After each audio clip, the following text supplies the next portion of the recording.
Vamos lá. Legal. Bom dia a todos e todas agora oficialmente, né? É, peraí,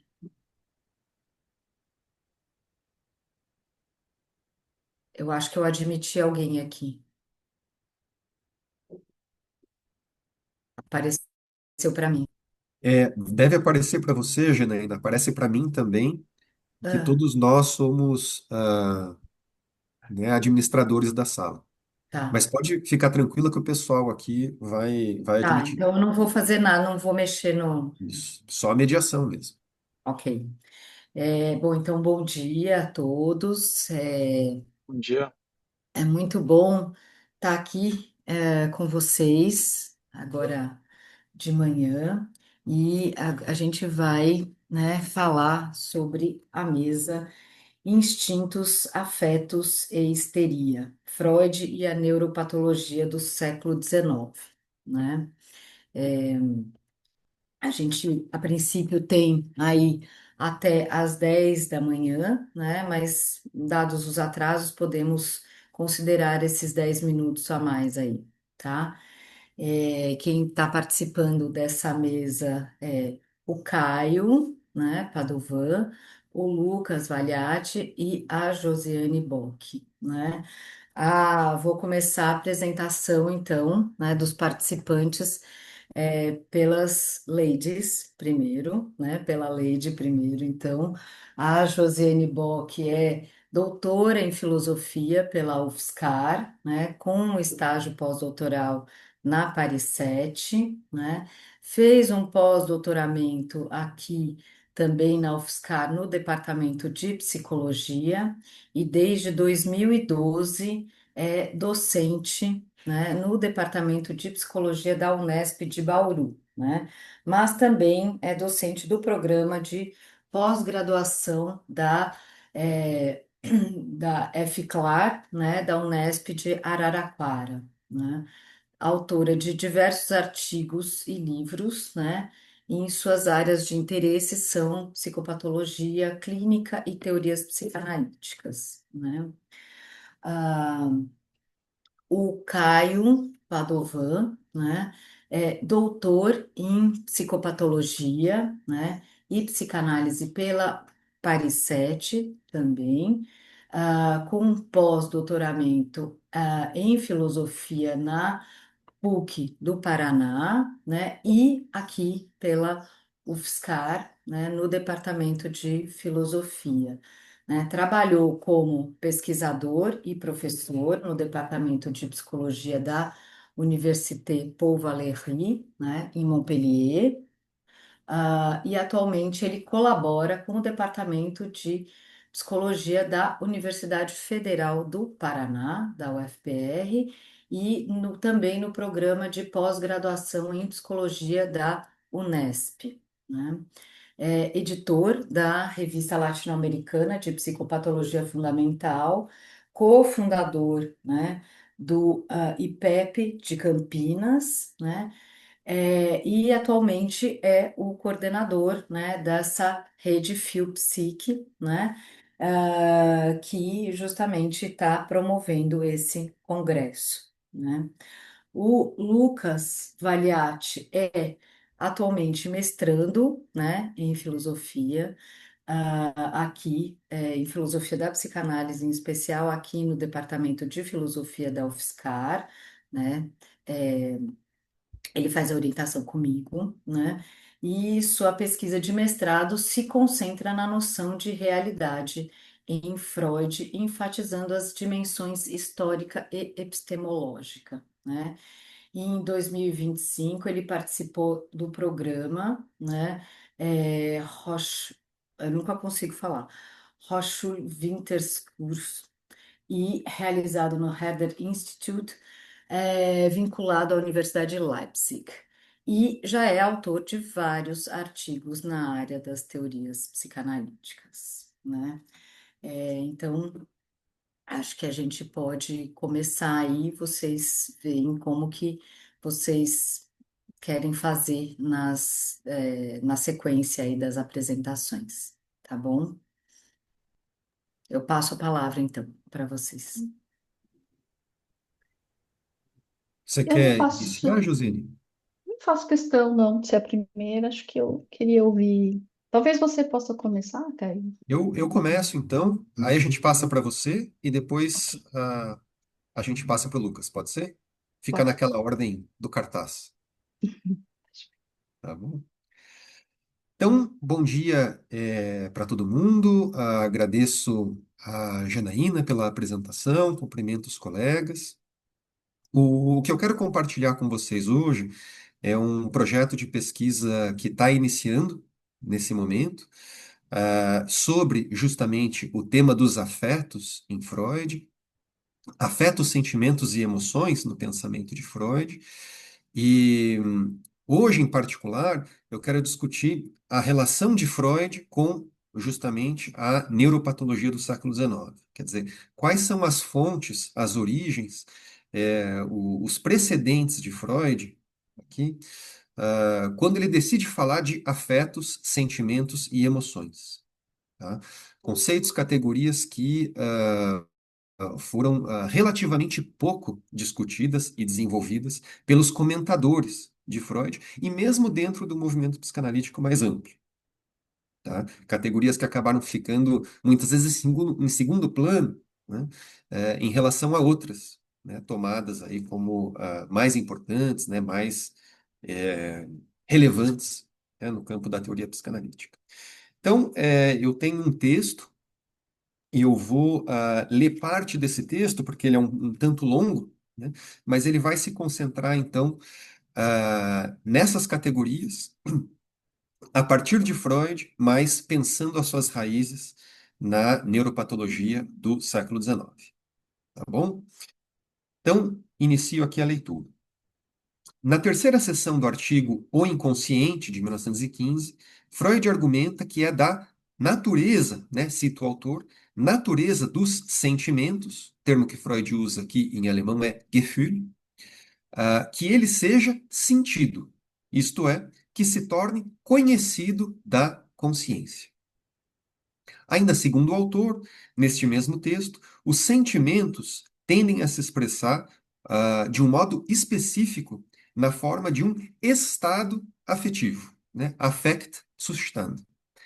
Então, a gente vê uma primeira articulação, quer dizer, o sentimento e os afetos, né, se relacionando conceitualmente dessa forma.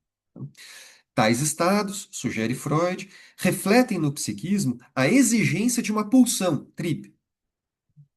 Com base no argumento do autor, podemos então dizer que um sentimento corresponde à experiência psíquica de um afeto. Este, por sua vez, mobilizado por uma exigência pulsional. Quer dizer, o conceito de pulsão a gente entende como importante, como fundamental, né?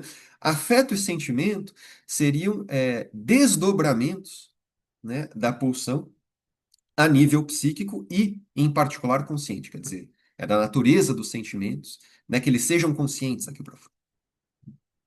Bom, encontramos também em textos anteriores a esse de 1915, o uso da palavra emoção, né? Em alemão, emoção pode ser dito Emotion, mas normalmente, né, o termo germânico para designar emoção é Gemütsbewegung,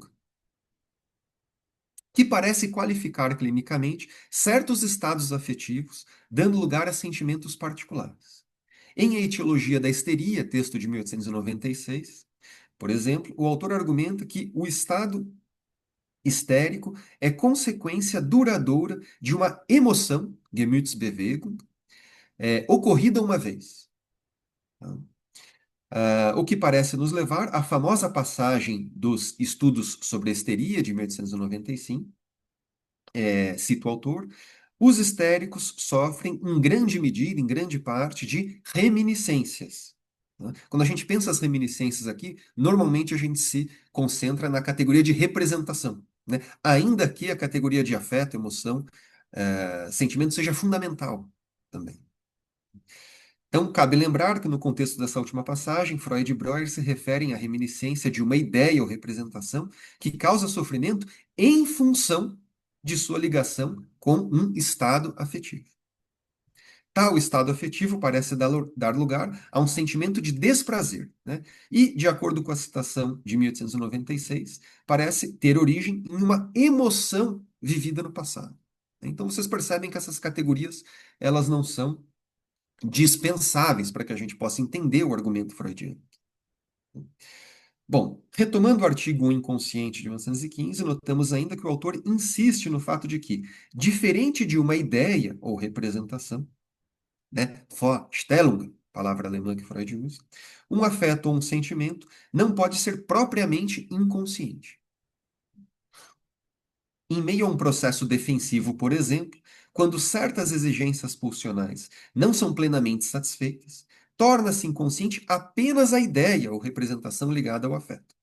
Nesse processo, o afeto, o sentimento, as emoções terão um outro destino, ganhando assim um estatuto psíquico particular na teoria psicanalítica, né? E é esse estatuto particular que tem me interessado mais recentemente, né? Um estatuto que parece ter sido negligenciado por muitos comentadores de Freud e mesmo pelo movimento psicanalítico pensado de maneira mais ampla, né?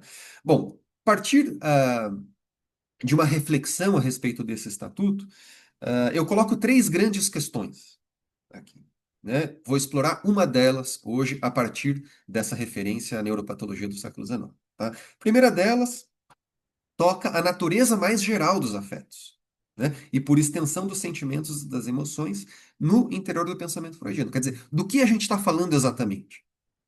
Né? A gente está falando de uma coisa que se reduz à representação, a gente está falando de uma coisa que possui autonomia em relação às representações, né? Aparentemente, sim, quer dizer, né, os afetos, no processo defensivo, se desligam de uma representação para ocupar ou investir, né, Besetzung, né, uma representação substitutiva. Né? Do que a gente está falando aqui exatamente?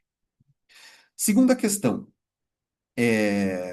há diferença, né? A gente pode pensar em diferenças entre afetos, sentimentos e emoções, né? Ou são sinônimos? A gente está falando da mesma coisa usando termos diferentes, né? Freud usa palavras diferentes. Affekt, Gefühl e Gemütsbewegung, às vezes Emotion. Por fim, uma terceira questão, né? Qual seria? Essa é uma questão que eu não vou discutir aqui, de modo algum, né? É uma questão, né, bastante complexa, né? Mas é uma questão sobre o possível estatuto psicológico, né, desses afetos, desses fenômenos, dessas categorias, enquanto representantes não ideacionais da pulsão. Tá? A representação é um representante ideacional da pulsão. Tá? Os afetos, quando chegam à consciência, também são representantes da pulsão, mas representantes não ideacionais da pulsão. Né? Isso é uma coisa que precisa ser esclarecida. Quer dizer, a gente precisa entender do que a gente está falando. Tá? Bom, ao explorar então essa primeira questão sobre a natureza mais geral dos afetos, eu proponho um retorno à neuropatologia do século XIX, partindo da hipótese de que digamos assim, ah, uma, um- uma leitura, né, desses autores pode nos ajudar a responder essas questões. Tá? Entendendo que Freud, ele não tirou essas coisas da cabeça dele, né? Ele tirou essas coisas de um contexto intelectual no qual ele estava inserido. Tá bom? Bom, então, retomo aqui a leitura, né, falando sobre, né, a presença dos afetos no século XIX, né, fazendo aqui uma primeira aproximação. Tá? Em sua obra de comentário, A Psicologia dos Sentimentos, obra publicada pelo Théodule Ribot, em 1896, então, uma obra contemporânea, né, às considerações que Freud faz sobre o assunto, Ribot chama atenção para um certo preconceito intelectualista vigente na época, de pesquisadores que buscavam subordinar estados afetivos a estados intelectuais. O autor identifica a escola de Herbert como o caso exemplar dessa posição, considerando como né, a escola de Herbert, né, desse filósofo de língua alemã, que parecia subsumir, então, né, os afetos né, aos estados intelectuais, né?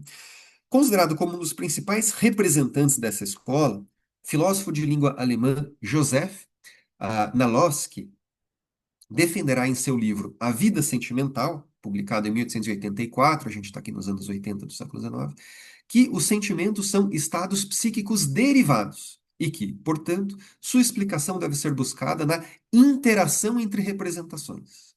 Tá? Citações do autor aqui. Em continuidade com essa afirmação, Nalowski dirá mais adiante que os sentimentos são sempre, entre aspas aqui, produzidos pelas representações que se encontram na consciência, não possuindo assim qualquer autonomia no interior do espaço psíquico.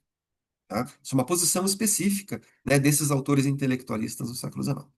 Caminhando na mesma direção, o psicólogo dinamarquês Alfred Lehmann, em seu livro As Leis Fundamentais da Vida Sentimental Humana, né, livro publicado em 1892, afirmará a respeito das relações entre estados emocionais e estados intelectuais que, abre aspas, um estado de consciência puramente emocional não existe, e que o prazer e o desprazer, Lust e Unlust, estão sempre ligados a estados intelectuais. Para esse autor, estados intelectuais correspondem sempre a dados sensoriais, Empfindungen, e representações, Vorstellungen, elementos concretos de natureza psicológica acessíveis à observação. Em contrapartida, estados emocionais são entendidos por Lehmann como abstrações.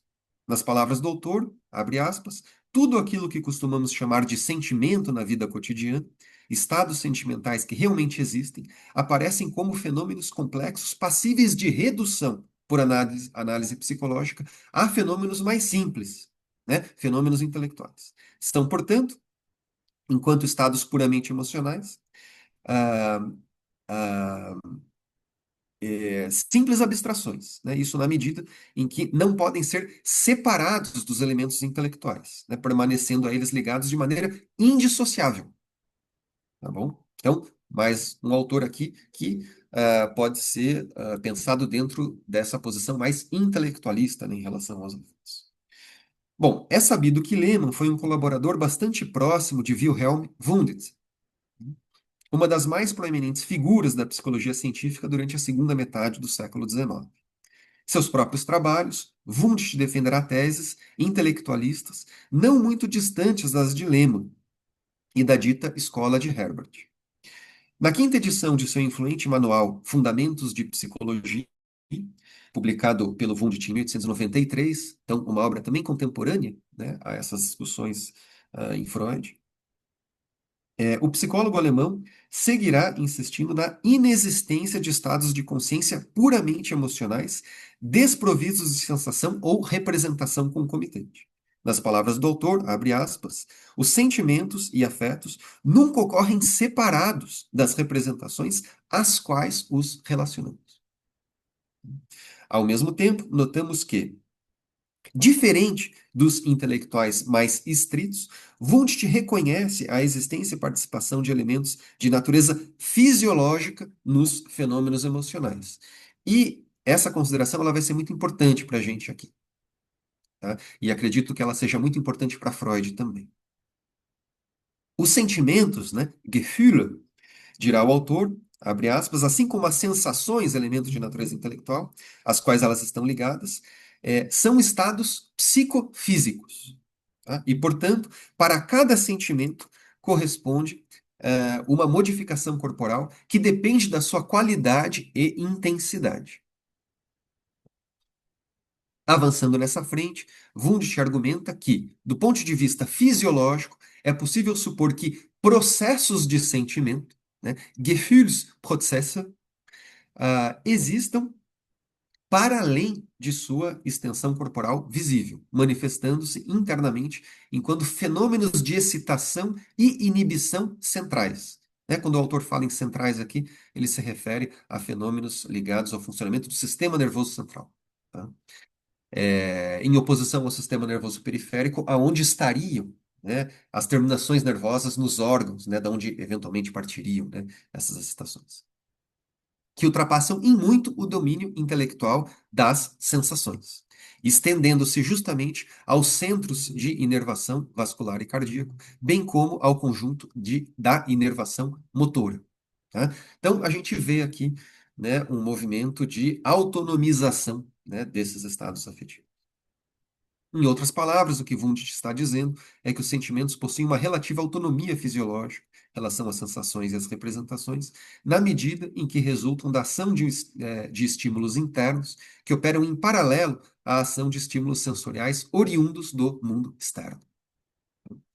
Bom, durante esse mesmo período, como chama atenção o próprio autor, Wundt, uma série de outros pesquisadores vinham estudando essa ainda mal compreendida autonomia fisiológica dos estados emocionais.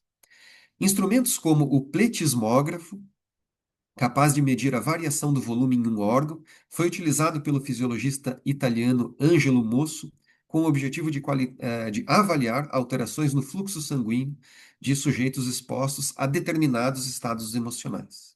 Encontramos uma descrição detalhada desse procedimento na obra de Mosso, publicada em 1884, sobre a psicofisiologia do medo, por exemplo.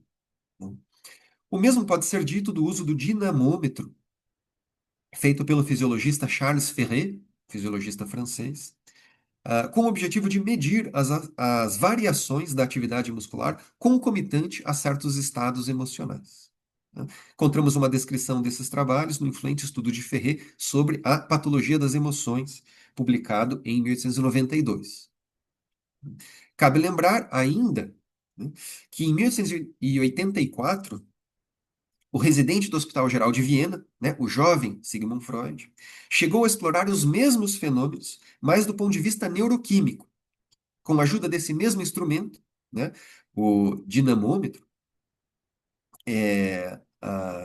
que será, né, mais tarde empregado pelo Ferret, Freud buscou medir a atividade muscular de sujeitos colocados sob o efeito experimental de um alcaloide recentemente isolado, a cocaína.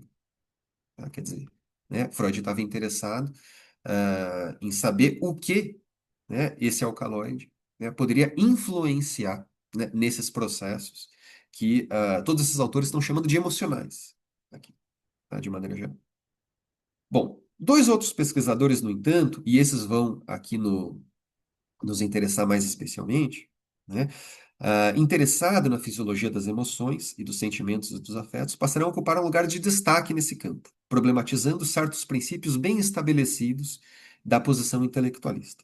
São eles o psicólogo estadunidense William James, e o médico dinamarquês Carl Lange.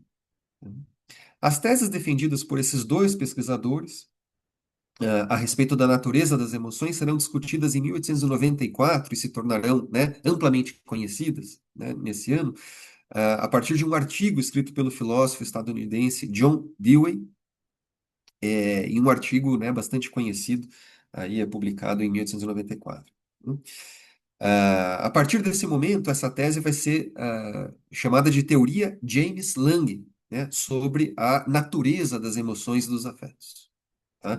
Não vou falar sobre isso aqui, diz respeito a um desdobramento desse trabalho, mas os trabalhos de Lange, em particular, vão ser retomados por Freud e Breuer nos estudos sobre a histeria, né, em particular no capítulo 3, o capítulo teórico do Breuer. Tá? Então, essa teoria James Lange, como passou a ser chamada, estabelece um novo ponto de partida para o estudo das emoções, né? Entendendo que tais fenômenos não são estritamente subordinados a estados intelectuais, mas sim o contrário, de que estados emocionais podem agir diretamente sobre a vida intelectual. Né? Em seu artigo, O que são as emoções, publicado em 1884, James defende a ideia de que estados emocionais resultariam de estados fisiológicos subjacentes, sugerindo que, para cada modificação corporal, deve haver uma emoção correspondente. Assim, contrariando certas concepções intelectualistas, segundo as quais, né, cita o autor, a percepção mental de algum fato excita o afeto mental que chamamos de emoção, né, quer dizer, emoção como derivado da vida representacional. E que esse último estado de espírito dá origem à expressão corporal, James argumenta que as mudanças corporais seguem diretamente a percepção do fato excitante. E que nosso sentimento das mesmas mudanças, na medida em que ocorrem, elas são a emoção. As emoções dependem, portanto, do trabalho de certas fibras nervosas especializadas, envolvendo não apenas fibras aferentes, que recebem estímulos do mundo externo, mas também fibras que agem internamente, produzindo as mudanças fisiológicas que se expressam como emoções. Então, aqui a gente está pensando em um processo psicofisiológico independente, autônomo, né, que dá origem, né, às emoções, aos afetos, aos sentimentos. Bom, um dos interlocutores textualmente citado, né, por James nesse artigo é o filósofo alemão Georg Heinrich Schneider, autor em 1880, né, 5 anos, 4 anos, né, mais cedo, de um livro chamado A Vontade Animal. Tá? Nesse livro, Schneider distingue sentimento, Gefühl, de pulsão, Trieb. Entendendo que toda estimulação interna, né, aquilo que Freud mais tarde vai chamar de estímulo endossomático, desencadeia um estado emocional, de prazer ou desprazer, tá? Dando lugar a um impulso, né, ou a um processo inibitório, representado aqui pela ação pulsional, expressão usada pelo Schneider. Tá? Triebwirkung.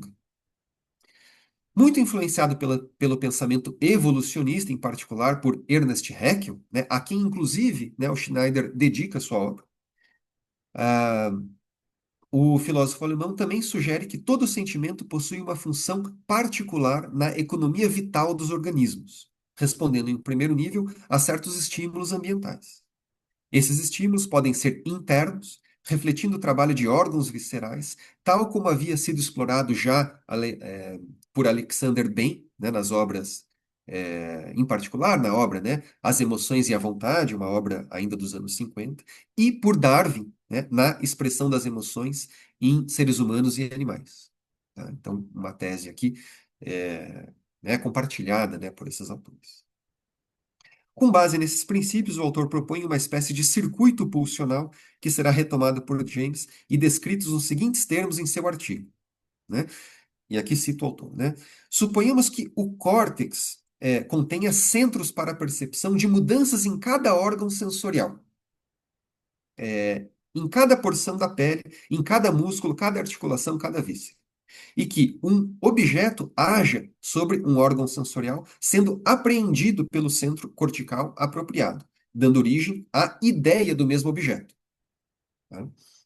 Rapidamente, as correntes reflexas descem pelas vias pré-estabelecidas, alterando o estado do músculo, da pele e da víscera, né?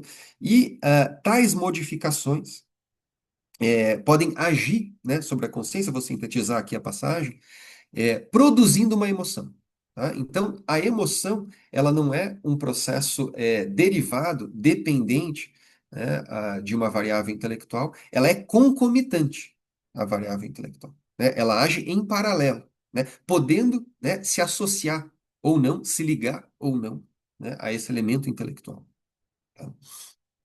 Então, dito de outra forma, né, o que o autor defende, né, aqui é a ideia de que certos receptores nervosos internos e externos que reagem a uma estimulação sensorial, qualquer alterando o estado de um órgão, enviam informações ao córtex que, combinadas às sensoriais na consciência, fazem com que o objeto percebido seja também sentido, tá? Então, ele não é um elemento puramente intelectual, ele é sentido, né?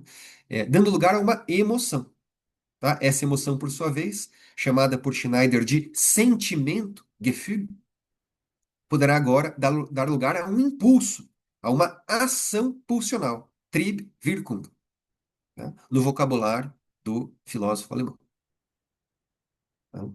Bom, de maneira aparentemente independente, o médico dinamarquês Carl Lang, em seu estudo psicofisiológico sobre as emoções, um texto clássico, né, que vai aí influenciar muito, né, a psicologia das emoções, final do século XIX, início do século XX, irá propor em 85 uma descrição anatômica desse circuito, tá?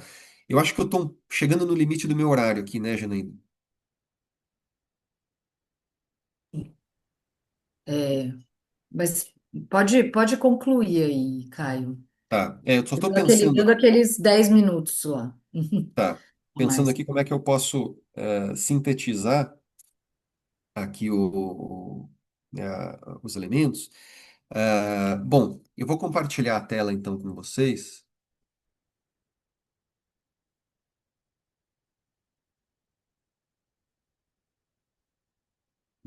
Vocês conseguem ver o que eu compartilhei?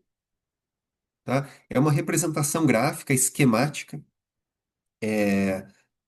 do sistema nervoso, aqui, tal como o Cao Lang apresenta na sua obra, né? Eu peguei aqui no original, né, que é o dinamarquês. Essa obra, 2 anos mais tarde, vai ser traduzida para o alemão, né? E essa versão alemã é a que vai ganhar o mundo, digamos assim. Tá? Mais tarde, ela vai ser traduzida para o francês e para o inglês também. Tá? Então, é um texto que circulou bastante. Para sintetizar, então, aqui, pensando nesse esquema, né, o autor vai dizer o seguinte, né, ah, né, falando sobre uma emoção determinada por uma impressão sensível simples, né? Então, Lang recorre a esse modelo gráfico, dizendo que, né, por exemplo, quando um estímulo periférico chega em O, né, esse O barrado aqui, né, representa aqui o olho, será esse estímulo será inicialmente conduzido pelo nervo óptico MO até o órgão central CO, quer dizer, o órgão central, né, no córtex que processa essa informação. Tá? E essa, né, assim se conclui uma primeira etapa do processo. Tá? Na sequência, uma ação nervosa particular, que tem origem no órgão central, conduzirá o mesmo estímulo ao centro vasomotor, CV, aqui, que não fica mais no córtex cerebral, né, mas fica numa porção específica da medula, né, chamada na época genericamente de medula oblonga. Tá?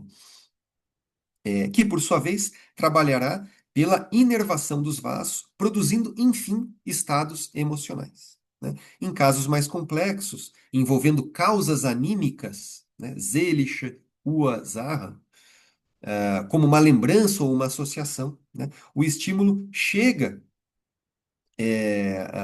o estímulo que chega, né, no órgão central terá um outro destino, né, uma situação um pouco mais complexa. Não vou discutir isso com vocês aqui, né.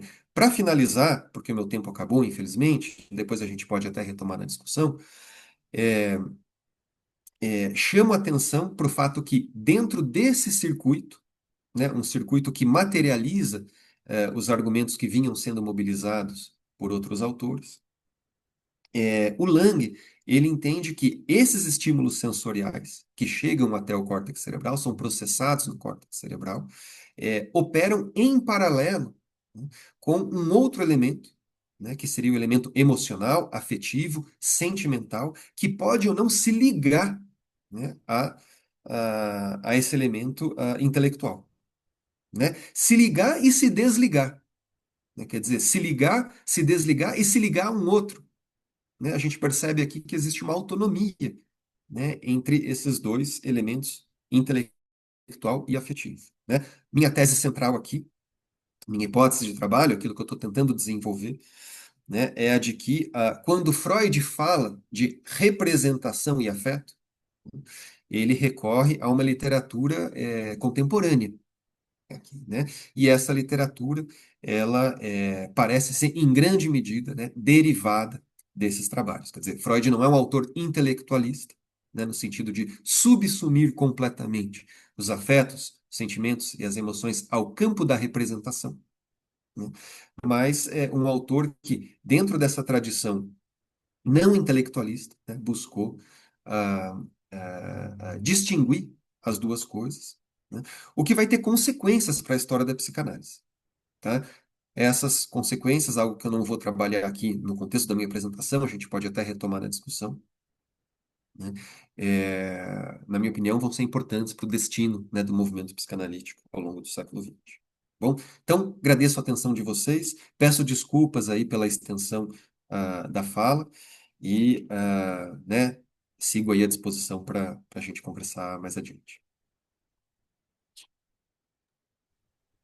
Muito obrigada, Caio.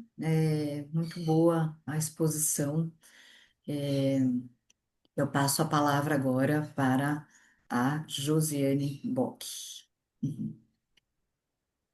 Bom dia, E daí, então. desculpa, só. E daí acho que a gente pode fazer uma discussão única no final, né? Acho que fica mais tranquilo. Acho que sim, né? Acho que os trabalhos vão conversar bastante. Então, bom dia a todos e todas. Agradeço pelo convite da Janaína, do Caio, né? Pela oportunidade de estar aqui participando dos trabalhos dessa grande rede de pesquisa. E peço desculpas de novo pelo meu atraso. Quanto tempo cada um tem que vocês estão trabalhando? 20 minutos, meia hora? Isso, em torno de 20, 25 minutos. Ok, tá. Hum. Bom, esse meu trabalho, né, cujo título é A Libido nas Neuroses Atuais, Problematizações, né? Eu não vou chegar tanto a desenvolver sobre o sexual infantil e nem exatamente a psicologia da vida amorosa. Achei que ficou extensa essa proposta. É, é um artigo que eu estou escrevendo e ele decorre de uma pesquisa minha, um interesse que eu tenho, né, por essas categorias, né, das neuroses atuais aí, que inclui a neurastenia, a neurose de angústia, a hipocondria também, né, e algumas formas de depressão e até mesmo a melancolia, pelo menos nos anos ali de 1890, né, nessa década ali, do final do século XIX. Então, é uma sequência que eu estou dando a esse trabalho. Pelo fato de que na psicopatologia contemporânea, desde o final dos anos 90, né, principalmente do século passado, a gente vê um interesse maior, né, por formas pela compreensão de formas de sofrimento psíquico, né, que escapam à lógica do recalque, né, sofrimentos que se expressam por sintomas corporais, por um excesso de impulsividade, de desorganização psíquica, né, onde o que está em jogo não é exatamente um corpo erógeno, como a gente encontra na histeria ou na neurose obsessiva, né, nas chamadas psiconeuroses, né, essa outra categoria que o Freud coloca, né, que são as neuroses de transferências, as quais o Freud vai centrar, né, focar o seu interesse. Mas essas chamadas patologias contemporâneas, né, a gente percebe que, que o sintoma não está relacionado a algo decifrável, né, facilmente interpretável, não, sem antes um trabalho prévio de enfim, de um entendimento, né, sobre a relação entre o sujeito, o corpo, formas de angústia, né, em sua relação é, com as próprias necessidades, né, orgânicas, fisiológicas também, né. Isso que a gente poderia chamar de um corpo pulsional, né? Parece que corpo pulsional ou corpo libidinal ele está mais presente nessas formas contemporâneas de sofrimento que envolvem, né? Então, distúrbio do pânico, por exemplo, né? Transtornos chamados borderline, né? O problema das adições, né? Fenômenos traumáticos, né? Essa clínica mais difícil, né? É, onde a gente não tem ali exatamente um corpo representável, né? Ou o que está sendo colocado escapa, né? De fato, a representação. A princípio, o Freud achou que a psicanálise tinha muito pouco a fazer, né? Quanto a esses sofrimentos que têm uma expressão mais autonômica, né? Somática, né? Assim como ele falou disso nas neuroses atuais, pela ausência de um complexo ideativo, né, nas neuroses atuais, que deixava o sujeito, né, de acordo com Freud, sem acesso às vias psíquicas de elaboração, né? É, Inclusive, ele até comenta, né, que os neurastênicos poderiam se beneficiar muito mais, né, com orientações médicas, cuidadosas e tudo mais, né, sobre as práticas sexuais. Mas nos dias de hoje, né, devido à prevalência, né, da dor física crônica, fadiga, somatizações crônicas, né, junto com depressões flutuantes, a gente vê o potencial incapacitante dessas perturbações, né, e o fato de que elas também respondem ao tratamento, né, quando se leva em conta as suas especificidades. É, então, eu parto desse princípio de que essas neuroses, né, a neurose de angústia, a hipocondria, essas que o Freud chama também de depressões periódicas, depressões brandas, né, a neurastenia, elas têm um valor como modelo clínico para pensar, né, essa relação sujeito-corpo e esses excessos da vida contemporânea também. É interessante notar que as depressões elas estão aqui, né, nas neuroses atuais, porque para o Freud, né, ele coloca que a depressão periódica ela é uma forma de neurose de angústia, né?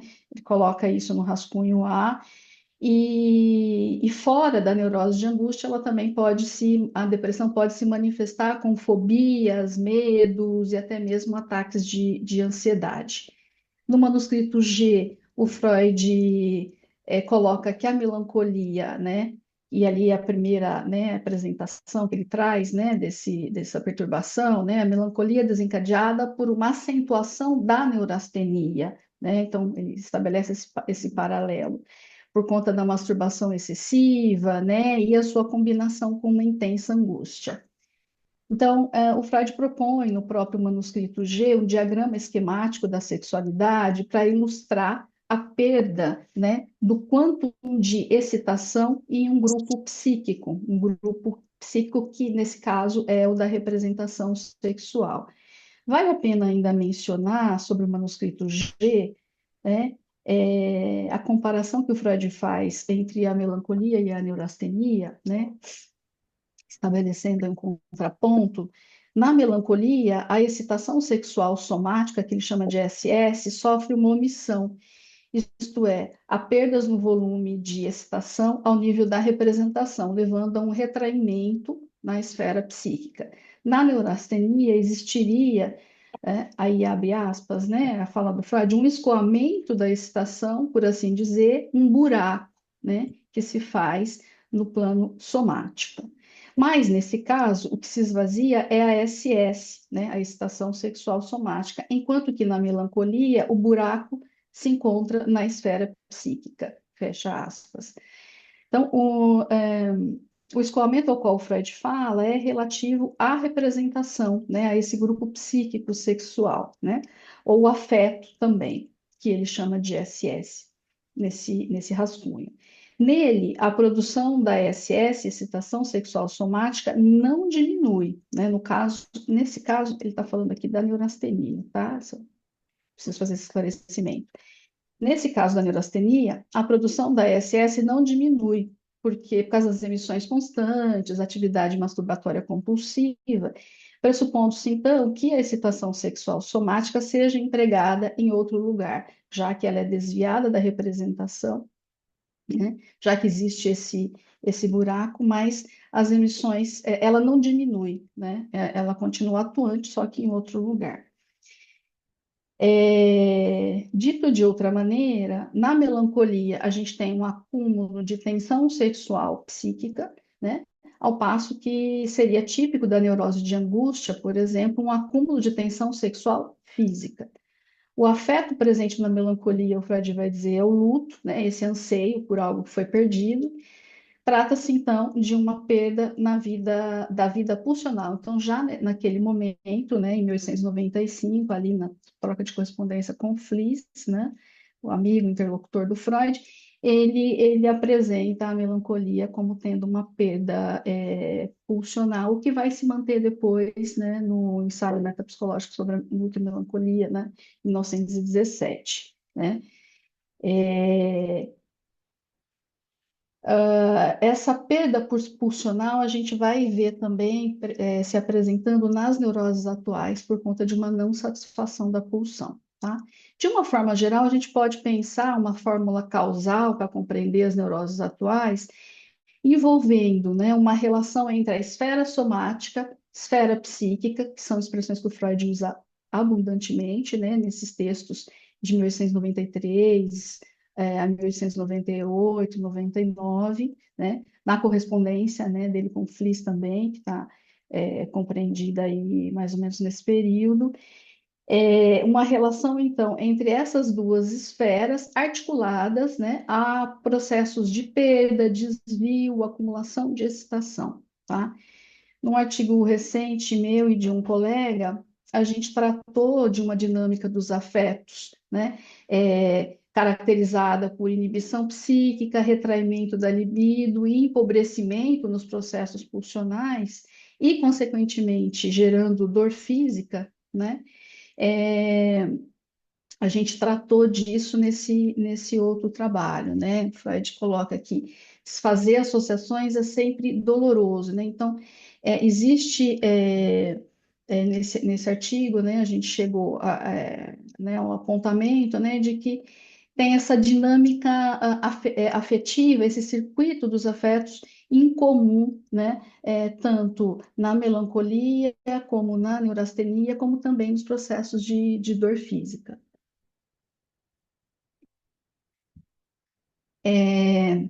Como eu falei, né, um tipo de sintoma nessas neuroses atuais e também algumas patologias contemporâneas que não se formam pela ação do recalque, né? Isso era algo, então, que estava claro para o Freud nos anos 90, né, quando ele propõe as neuroses atuais. Essas mostram a dimensão dos afetos, né, essa circuiteria aí, né, que escapa à defesa psíquica. Eu gosto, né, de uma colocação da Sylvie Le Polichet, né, uma professora da Paris Cité, né, acho que já está aposentada. Ela, a respeito das neuroses atuais, ela vai dizer: esses neuróticos tinham razão, né? O corpo e as excitações não significam nada, né? Existe dor no órgão psíquico carregado de tensão sexual, né? Fim da citação. Nesses casos, a frustração sexual era atribuída às práticas sexuais insatisfatórias, como masturbação, coito interrompido, né? E não à revivescência minêmica, como se via com os histéricos, os fóbicos, os obsessivos, por exemplo, né? Cuja defesa psíquica articula-se, né, ao discurso, ao olhar do outro, perdão, às interpretações do outro, né? Assim como também tem uma relação, né, evidente com o sexual traumático. Esse último fator, né, o núcleo traumático, né, sexual traumático, ele é comum a todas as neuroses, psiconeuroses, neuroses atuais, né, até mesmo as neuroses narcísicas. Mas a etiopatogenia de base entre as psiconeuroses, né, e as neuroses atuais é diferente. A via formadora do sintoma nas neuroses atuais é outra. Para ilustrar, né, notem os fatores que aceleram o desencadeamento da neurastenia, né? Cito o Freud, na correspondência com o Fliess. A doença física, os afetos depressivos e o excesso de trabalho, entre parênteses ele coloca influências tóxicas, não mais podem ser tolerados sem levar à neurastenia. Sem o esgotamento sexual, porém, todos esses fatores são incapazes de gerar neurastenia. Acarretam fadiga normal, tristeza normal, debilidade física normal. Quer dizer, o fator sexual ele é específico para o desencadeamento das neuroses, né? Dessas neuroses em particular. O que Freud quis dizer, eu pergunto, né, com esgotamento sexual? É óbvio que ele não se refere às práticas sexuais incompletas ou compulsivas, né, desses indivíduos em si mesmo, mas sim ao que certas práticas práticas revelam sobre a experiência erótica e afetiva do sujeito. Quais são seus efeitos sobre a libido, né? E qual o lugar desse corpo libidinal na vida erógena do sujeito, né? Então, isso que eu estou me perguntando.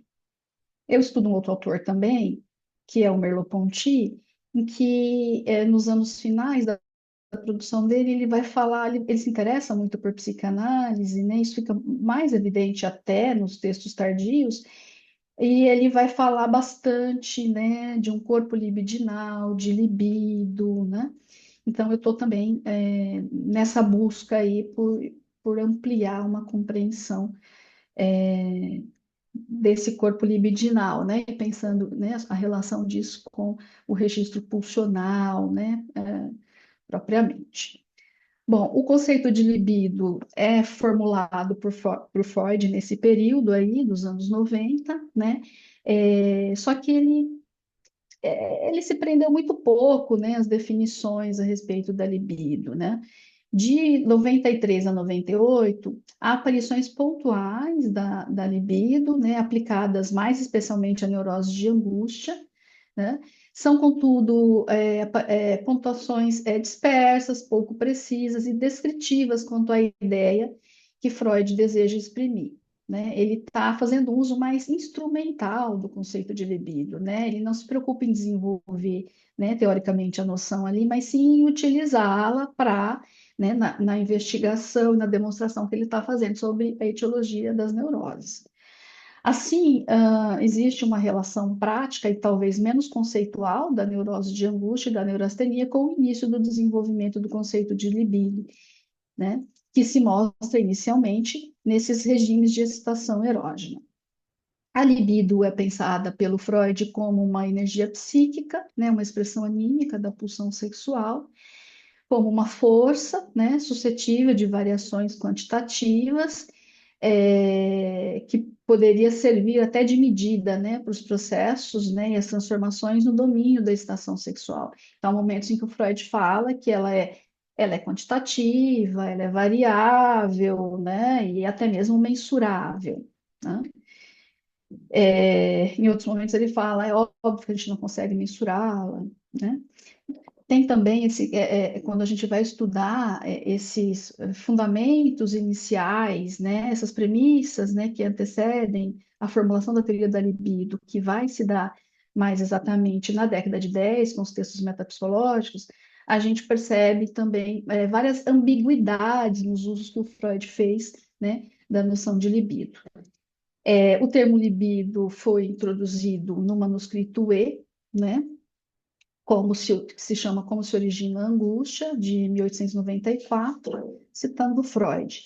Se aceitarmos a teoria até esse ponto, teremos que insistir em que na neurose de angústia deve haver um déficit assinalável no afeto sexual, na libido psíquica. Fim da citação. É um termo, então, em construção, vai depender de avanços teóricos que vão chegar muito depois, com o fenômeno do narcisismo, melhor formulação da noção de eu, né, o próprio problema das identificações, que vai, né, aparecer para o Freud na década de 10, e o trabalho de luto e melancolia vai contribuir muito, sem dúvida, né? Nos anos 90, a gente vê o Freud fazer referência à libido a partir de nomeações distintas até, né? Ele fala em libido psíquica, como no Rascunho E, ele fala em libido sexual, e ele fala até mesmo em afeto sexual, num sentido sinônimo de libido também, né? Sinônimo de libido também, no contexto daquele uso ali, né? É, Vou citar o Freud, tá? No rascunho E. Aqui, né, quer dizer, a libido, a gente vai ver que a libido se exprime como desejo psíquico, tá? Então, abre aspas. A neurose de angústia é acompanhada por um decréscimo extremamente acentuado da libido sexual, ou desejo psíquico, de modo que, quando se diz aos pacientes que suas queixas decorrem de satisfações insuficientes, eles respondem que, não, isso é impossível, pois justamente agora toda a satisfação sexual acabou, tá? Além das correspondências, né, das cartas, dos rascunhos, portanto, né, que o Freud envia para o Fliess, outros textos para quem se interessar por essa problemática, importantes desse período aí, né, são sobre os fundamentos para destacar da neurastenia, uma síndrome específica denominada de neurose de angústia, de 1895, 94 e 95. É, e só um minuto aqui. O artigo sobre, perdão, respostas às críticas a meu artigo sobre neurose de angústia, também de 95, a hereditariedade, a etiologia das neuroses, né? E a sexualidade na etiologia das neuroses de 98.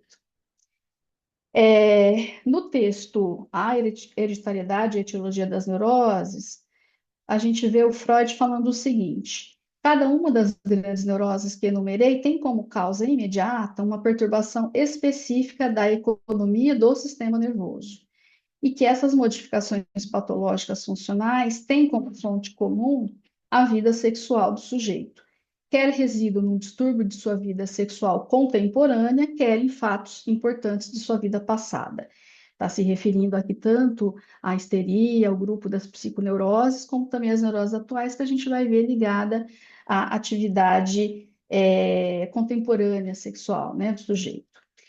Então, né, tem notar que o Freud, ele coloca, né, a neurastenia tem uma etiologia de tipo contemporâneo, né, e de forma mais específica, ele se refere, né, à neurose de angústia, como ligada a essa influência direta aí das perturbações imediatas, das experiências sexuais, onde a abstinência sexual era, né, bastante mencionada aí, né, nessa atividade sexual, insatisfatória, às vezes difusa, embotada, né? Então, citando Freud, o lugar proeminentemente ocupado pela neurose de angústia mostra que a doença surgiu sob uma influência etiológica de uma perturbação atual, do momento presente, né? Diferente da histeria, né, neurose obsessiva, onde você tem o sofrimento ligado a um complexo ideativo, a uma memória dolorosa, né, que ecoa, que volta para o sujeito. Aqui não, né? A terminologia atual faz referência à dimensão temporal em que desponta essa neurose e também a um fator psicofísico imediato, o acúmulo da tensão sexual física. Então, diz respeito a sensações corporais, excitações sexuais, embora nem sempre sentidas como sexual, que são incapazes de ser psiquicamente ligadas, né? O Freud deixa isso claro. Então, a gente tem aqui a predominância de um estado de excitações não ligadas, né? Que vai permanecer como um excedente no plano somático. O sintoma está ligado, portanto, a um excesso, né? Tanto é que, contemporaneamente, a gente vê autores fazendo uma correlação entre neuroses atuais e as adições, o sofrimento pelos fenômenos traumáticos, no TEPT, por exemplo, né? Pensando essas patologias do excesso, né? Esse excesso que é sexual, né? Do infantil sexual consciente. Freud diz, na neurastenia, que a tensão sexual é desviada da representação, né? Então, a gente vai ver lá no manuscrito G, ele falando, tensão sexual é desviada do PSS, né? Que ele chama de grupo psíquico sexual. Nela e na neurose de angústia, a própria fonte da excitação, que é a causa precipitante do distúrbio, reside no campo somático e não no psíquico, como ocorre na histeria e na neurose obsessiva. Bem como na melancolia também, né? Quer dizer, histeria, neurose obsessiva. A melancolia, apesar de nesse momento estar mais alinhada, né, com as neuroses atuais, ela apresenta um montante de sofrimento num excesso de tensão sexual psíquica, ao contrário da neurastenia, que é uma tensão sexual física. As neuroses atuais são formuladas, né? Então, ali no rascunho A, por exemplo, né? Nessa troca com Fliess, A gente vê o Freud ainda falando em economia do sistema nervoso, né, nesses textos. Vou citar o Freud aqui. Se ocorrerá ou não uma doença neurótica depende de um fator quantitativo de carga total sobre o sistema nervoso, comparada à capacidade da resistência deste. Tudo que consegue manter esse fator quantitativo abaixo de certo valor limítrofe ou restituí-lo a esse nível tem um efeito terapêutico, já que assim fazendo mantém a equação etiológica insatisfeita. Fim da citação. Anos mais tarde, em 1912, né, em tipos de adoecimento libidinal, a gente encontra o Freud falando sobre o comportamento da quantidade no aparelho psíquico, né, e ele é enfático sobre o fator energético na etiologia da neurose, e frisa que o componente quantitativo jamais deve ser compreendido como um dado bruto, né, mas em relação à economia libidinal ativa no aparelho, né, ele frisar isso, né? A economia libidinal ativa no aparelho. A situação torna-se patogênica devido, abre aspas, né? O Freud falando, a um fator quantitativo somente, porém, não é uma questão de quantidade absoluta, mas da proporção entre o montante de libido atuante e a quantidade de libido com que o eu individual pode lidar. Por isso, um aumento relativo da quantidade de libido pode ter os mesmos efeitos que um acréscimo absoluto da citação, né? Aqui a gente vê o Freud já lança a mão da noção de ego, que ele não menciona lá nos textos de 1990, né? Mas o ponto alto aqui, importante, é que a carga total de libido sobre o aparelho psíquico será sempre relativa, né? Assim como alterações proporcionais na energia libidinal podem ter efeitos de carga total. Isso, ao meu ver, confere um sentido metapsicológico ao uso de uma expressão bastante presente na teoria libidinal, que é a distribuição da libido, né? Essa expressão ela reforça a ideia, né, fundamental de que existem diferentes contingenciamentos de libido, alguns operantes e outros não, né, por inibições, sintomas, né, bloqueios, etc. Logo, Freud não se reporta a libido sempre num sentido de uma cota ou um montante único, um depósito de libido, né? Um estoque, né? Livre de libido, quer dizer, essas expressões também se apresentam no texto, mas nos textos do Freud, mas eu queria destacar aqui que a gente tem outros dados aqui, né? Teóricos de formulações do Freud indicando a importância de se levar em conta, se discriminar, né, propriedades da libido, conhecer os elementos que alteram essa regulação econômica, né? Então, levar em conta eventos traumáticos, a relação com o objeto amoroso, fatores orgânicos, a própria sedução do adulto sobre a criança. Freud esclarece nesse mesmo texto, né, sobre os tipos de adoecimento libidinal, que não existe uma causa patológica interventora, mas sim situações que, conforme as relações de sentido estabelecidas, né, e as particularidades egóicas e libidinais da pessoa, isso adquire um potencial patológico, tá? Deixa eu acelerar um pouco aqui, não quero tomar mais tempo, né? Que eu atrasei. O Freud fala da importância do fator traumático, né, para as neuroses atuais, né, mas no sentido de uma causa provocadora, né, na neurose de angústia e na neurastenia. Ele vai falar os traumas sexuais anteriores ao início da idade da compreensão, ou seja, fazendo uma referência a traumatismos precoces, né? Isso porque, ao se admitir a insuficiência de elaboração psíquica nessas neuroses, perante o acúmulo de excitação sexual somática, que não consegue ser transposto para as vias psíquicas e, por isso, desponta como angústia. Quer dizer, esse é o mecanismo básico da formação do sintoma nessas neuroses. passamos a compreender que o fenômeno traumático resulta de um excesso pulsional expresso por um intenso acúmulo de excitação que o psiquismo tem dificuldade de suportar e escoar, né? Então, destaque aí para esse estado de excitabilidade geral. O Freud separa a neurastenia e neurose de angústia, ele quebra essa unidade nosológica, né?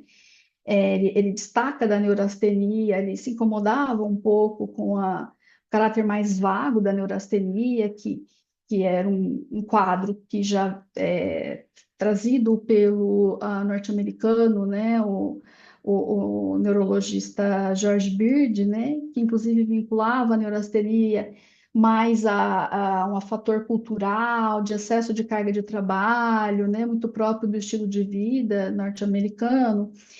E o Freud discorda, né? Então ele destaca, né, uma síndrome de neurose da neurastenia, que ele vai chamar de neurose de angústia, e vai de fato focar mais a sua atenção na neurose de angústia.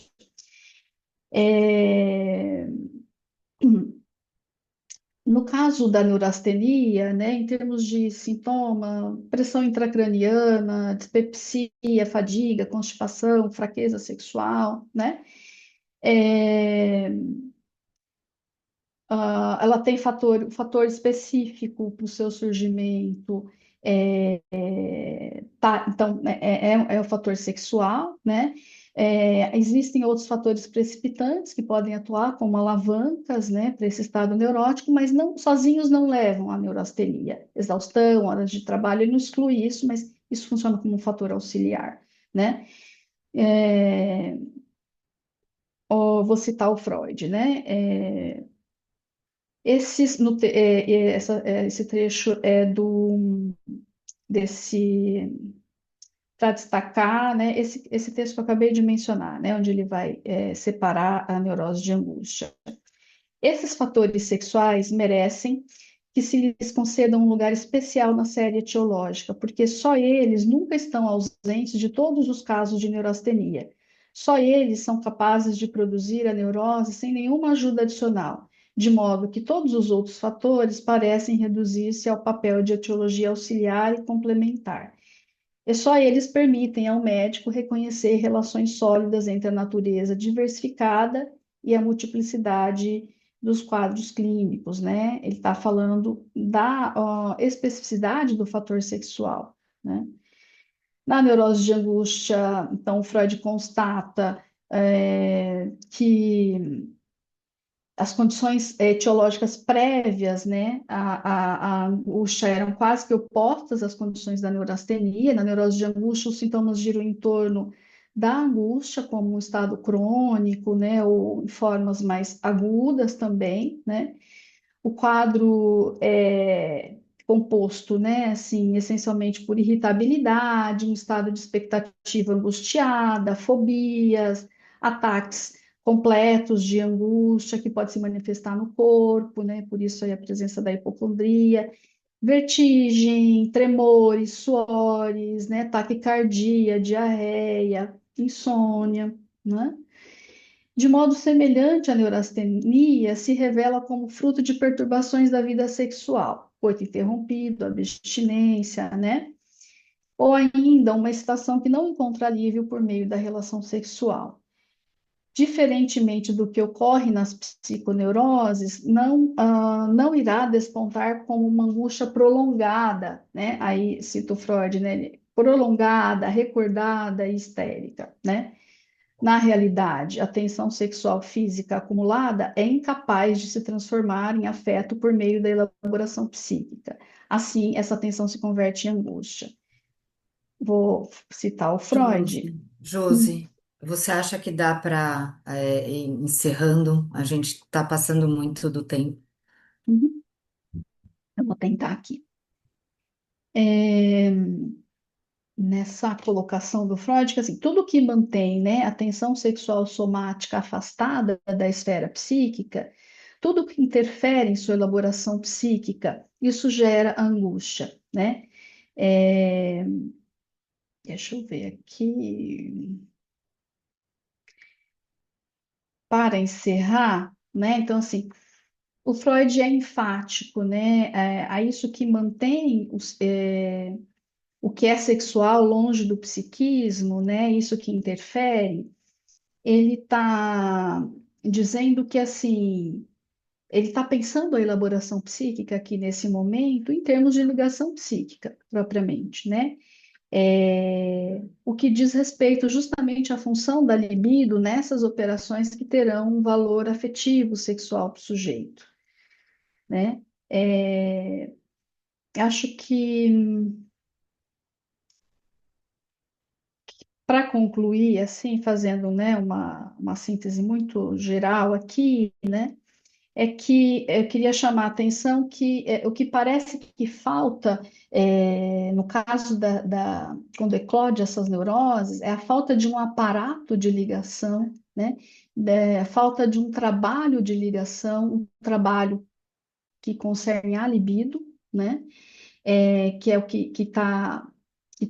é a falha, né? A deficiência de libido que o Freud fala.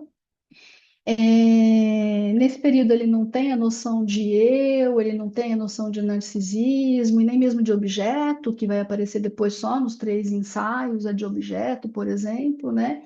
Então, a leitura desses trabalhos fica um pouco com algumas omissões aí, algumas lacunas, né? Porque há conceitos que vão chegar posteriormente.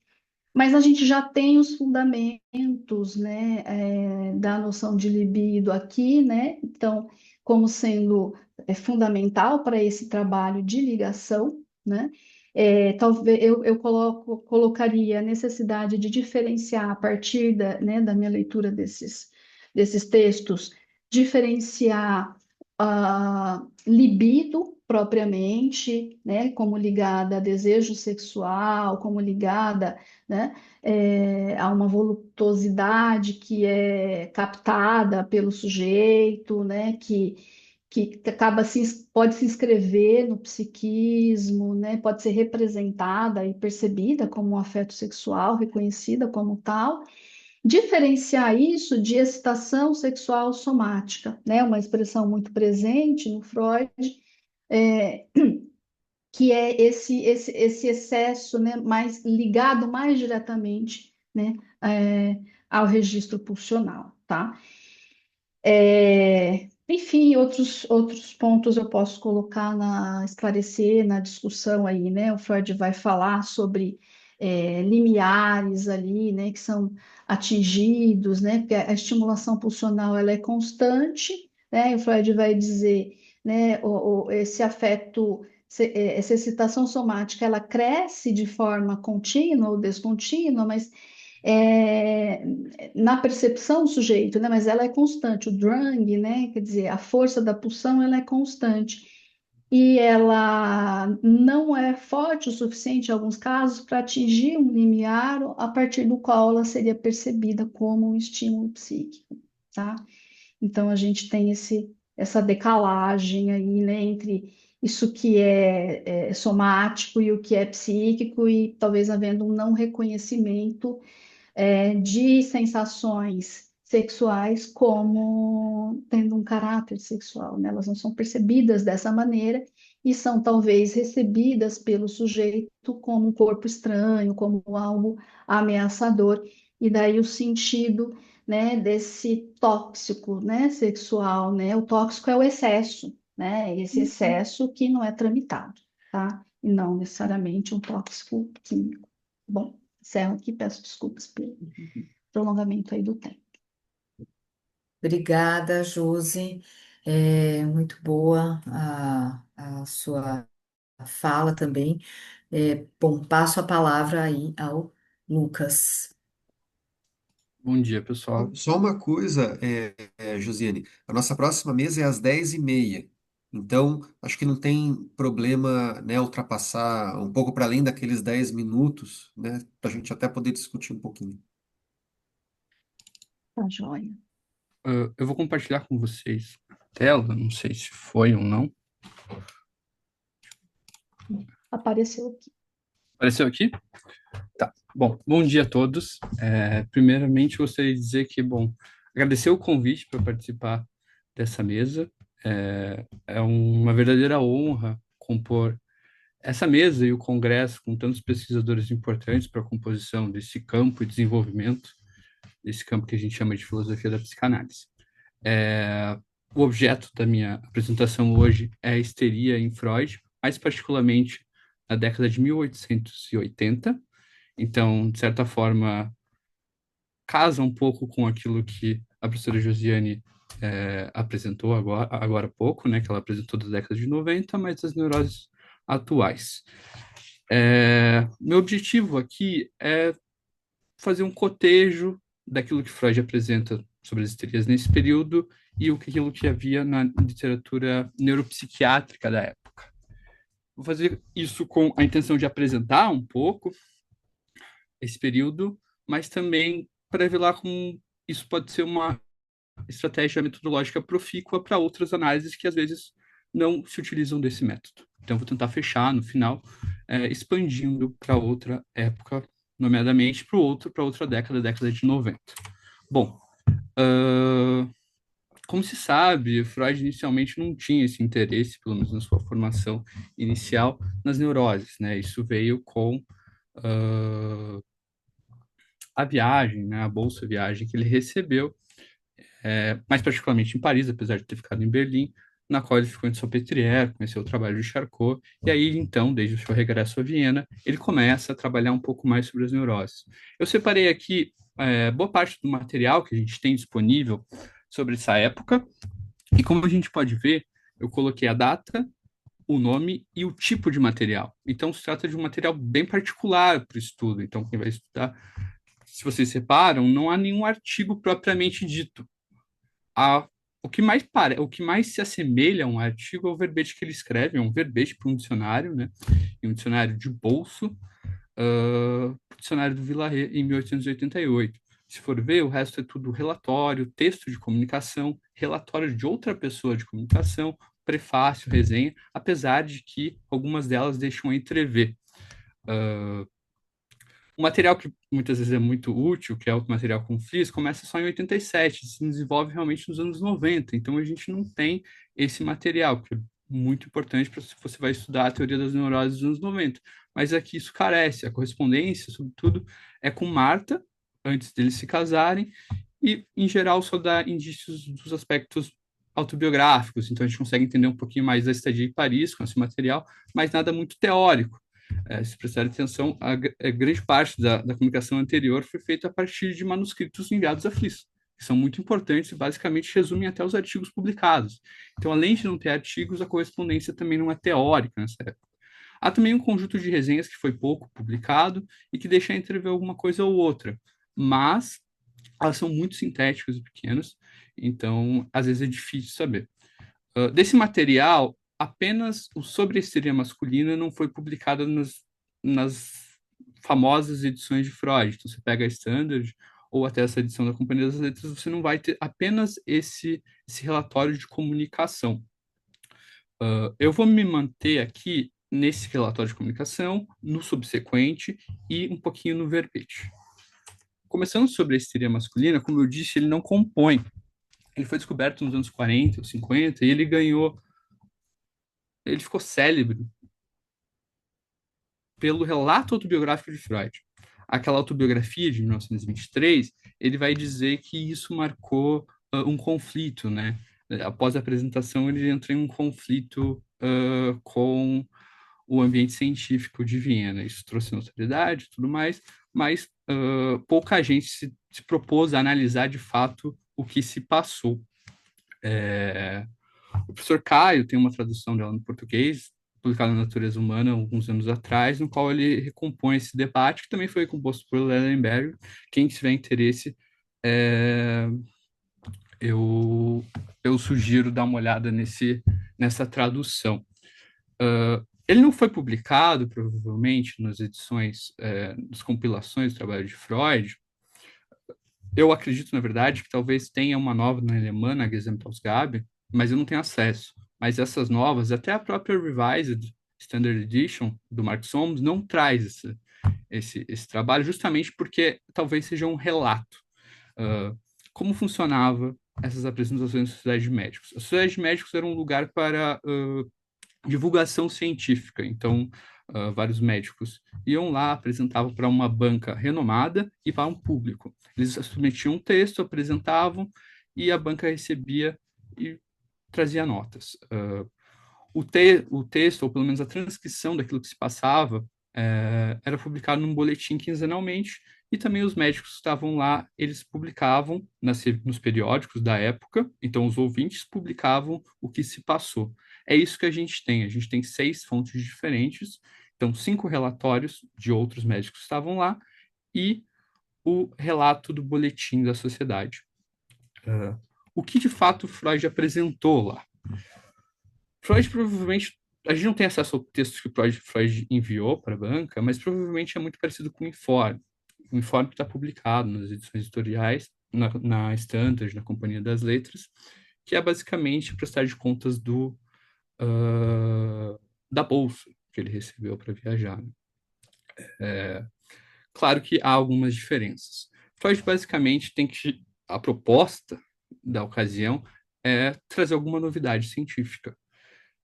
Freud traz como novidade científica os estudos de Charcot. Então, ele vai dizer que, com a visita lá, ele percebeu que, na verdade, o Charcot é um grande revolucionário para os estudos da neurose, porque conseguia trazer positividade através da grande histeria, uma tipologia criada pelo Charcot para classificar e identificar sintomatologicamente por fases a histeria, e com isso ele conseguiria identificar possíveis simulações, traria uma positividade, e não só isso, mas conseguiria pensar algo como a histeria masculina e desvincular a histeria dos órgãos genitais femininos.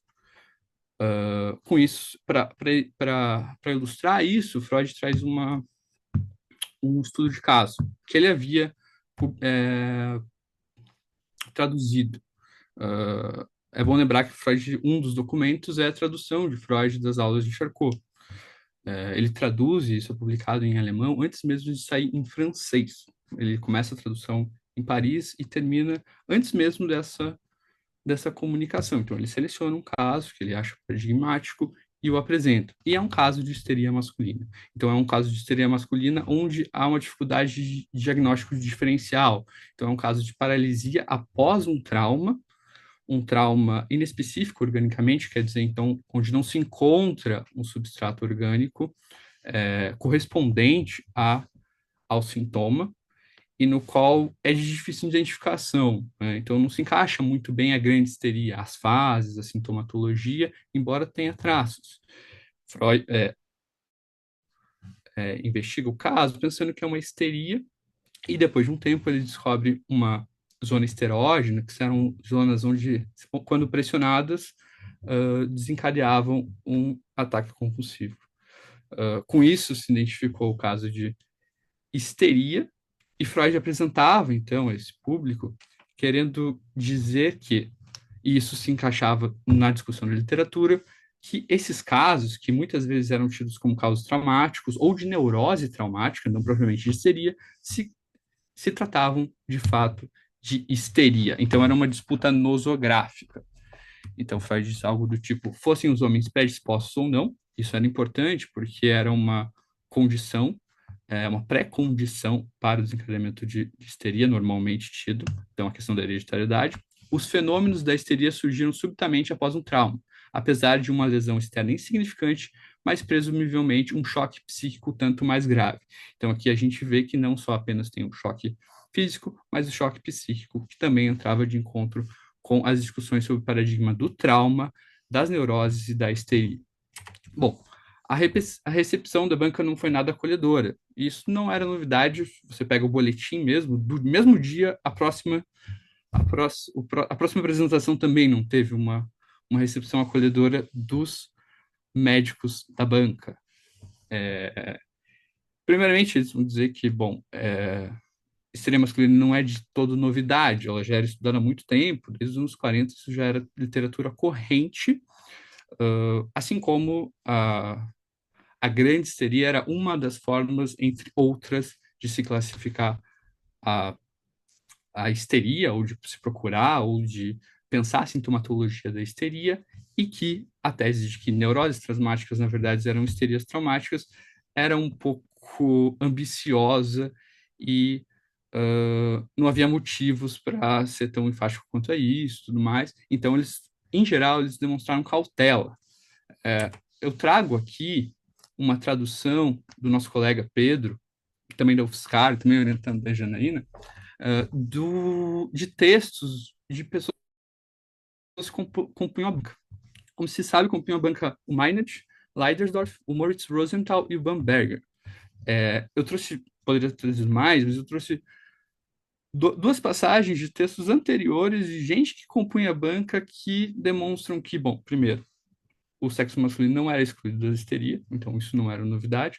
Fatores psíquicos também eram levados em conta, então você vê o Bamberger falando que emoções, susto, aflição também são levados em conta, e também uma reticência quanto à natureza das paralisias, como elas são difíceis de serem identificadas. Então você vai ver o Bamberger, por exemplo, falando que as paralisias histéricas é de difícil determinação. Então era algo a se disputar.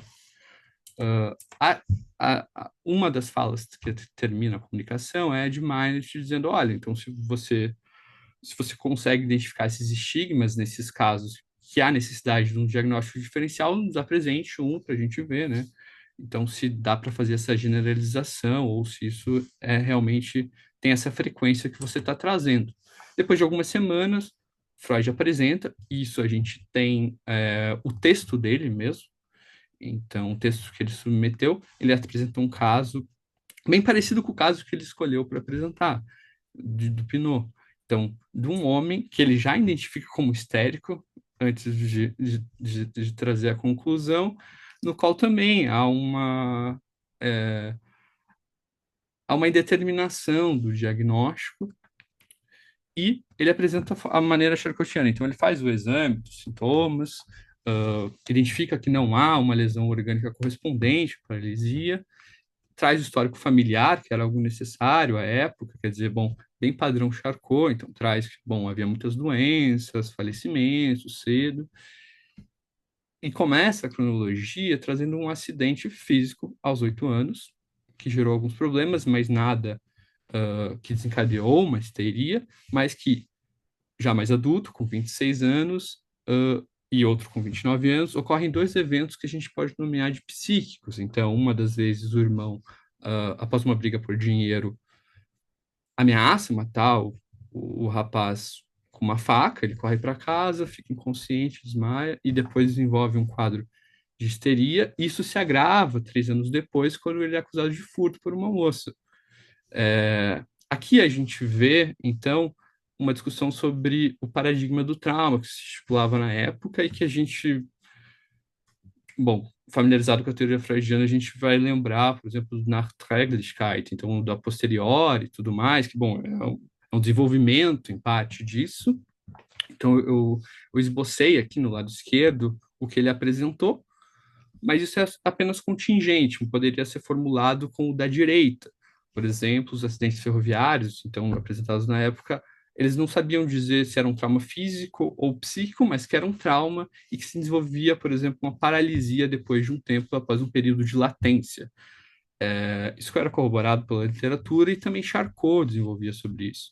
Charcot dizia que, na verdade, ele teceu alguns comentários sobre isso, que havia um período de incubação no qual depois se desenvolveria a histeria. Então, o primeiro trauma físico para Freud, segundo o que ele escreve no Villarret, seria alguma coisa que desperta uma predisposição. Então, há uma predisposição inata que um evento físico, nesse caso, despertou a predisposição.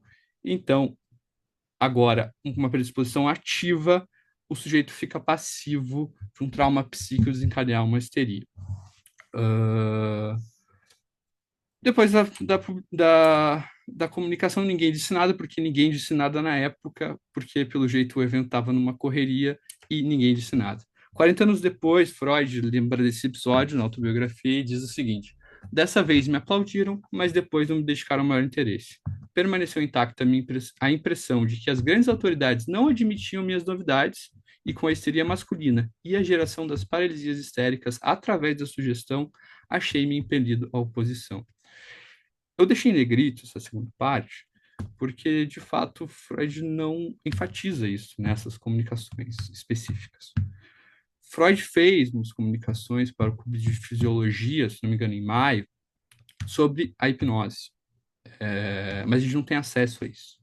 O fato é que na Sociedade Médica de Viena ele não vai falar sobre a geração das paralisias histéricas. Eu apresentei isso no congresso passado, mas se tratava de algo que de fato era novidade de Charcot, que era sobre a investigação dessas paralisias histéricas através da sugestão. Charcot descobriu que conseguia gerar artificialmente, com a sugestão, algo muito parecido com as paralisias histéricas. Então, ele conseguia, através da hipnose, da sugestão, fazer com que uma pancada ou a própria sugestão pela palavra, que alguém desenvolvesse uma paralisia muito parecida, sintomatologicamente, com as paralisias histéricas. Com isso, ele propõe uma certa analogia e começa a tecer comentários, quer dizer, então, o mecanismo subjacente deve ser parecido, a natureza deve ser parecida, e começa a investigar sobre isso.